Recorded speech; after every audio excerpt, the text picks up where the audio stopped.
Alors, bonsoir messieurs. Amis, bonsoir. Veuillez vous présenter s'il vous plaît. Je suis Kouzao Messin, le président de tous les CVD du canton d'Abobo. CVD c'est quoi? CVD c'est le comité villageois de développement de tout le canton d'Abobo. Avant d'être CVD, vous étiez? J'étais instituteur admis à la retraite il y a de cela 16 ans. Ok. Et vous, présentez-vous? Je suis à Kopomé, Luc, fondateur de Code de Matogo. Ok, aujourd'hui nous sommes ici dans le canton de Abobo, plus précisément dans le village de Kaglokopé. Kaglokopé.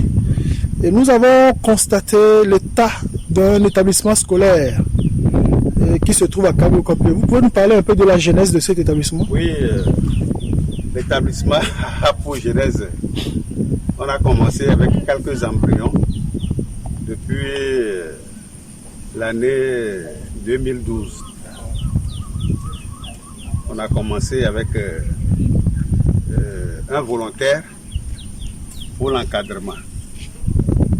Et on a dû quand même toucher les autorités pédagogiques, en l'occurrence monsieur l'inspecteur, monsieur le directeur régional de l'éducation, monsieur le préfet.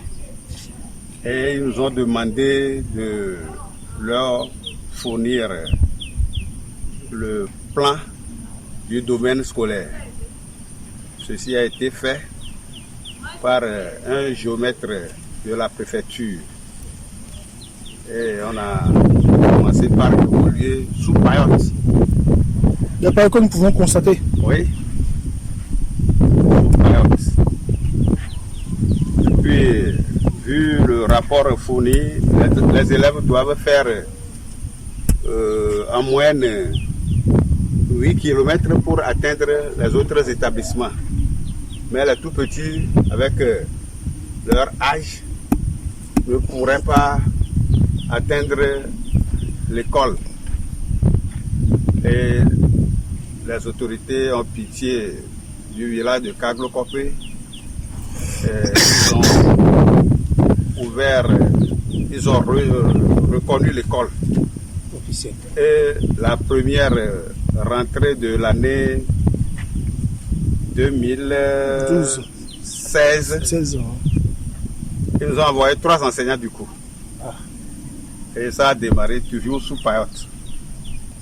Et on se démerde. Les villageois eux-mêmes se sont démerdés pour faire quelque chose qui n'est pas toujours acceptable. Et on accepte cela en attendant que d'autres aides nous viennent au secours pour l'encadrement effectif de nos enfants. Voilà brièvement la genèse de l'école primaire publique de Kaglokopé.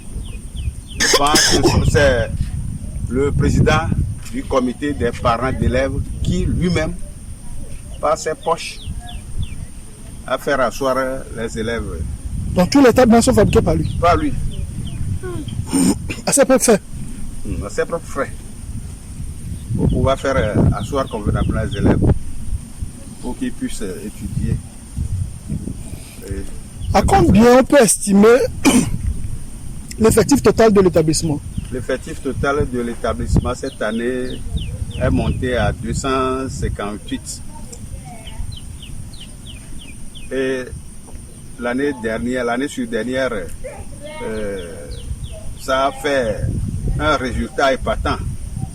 Et les élèves, sur 25 élèves présentés au CEPD, 22 sont admis. Ils sont actuellement au CEG. et certains ont monté en classe de 5e. Oui. C'est déjà quelque chose de grand. C'est déjà quelque chose. Vraiment. On ouvre nos bras grands ouverts pour La bonne volonté. les bonnes volontés à l'aide de ce village. Au-delà des salles de classe qui manquent, quels sont les autres besoins que nous pouvons relever? Les autres besoins que nous pourrons relever, il y a aussi le sanitaire. Voilà. Vous voyez, c'est les élèves même qui ont clôturé un endroit et c'est là qu'ils utilisent les enseignants et les élèves. Il n'y a pas d'eau, point d'eau. Il leur faut un point d'eau pour pouvoir quand même s'abreuver. Même les lave-mains là qu'on distribue aux élèves, ça ne parvient pas à cette nouvelle école. C'est les bidons remplis d'eau là, avec quelques savons rares achetés par-ci par-là, des bonnes femmes qui leur servent de laver les mains pour éviter la Covid-19 qui fait rage à travers tous les gros rassemblements. Pas de siège, pas de table-banc. Pas de table-banc. Il leur faut de table-banc, des bureaux des enseignants. Il n'y en a pas. Vraiment, on souffre. Bref, l'établissement est à construire. Tout l'établissement est à construire. C'est pourquoi on demande beaucoup de mains pour qu'il y ait un vrai bâtiment scolaire.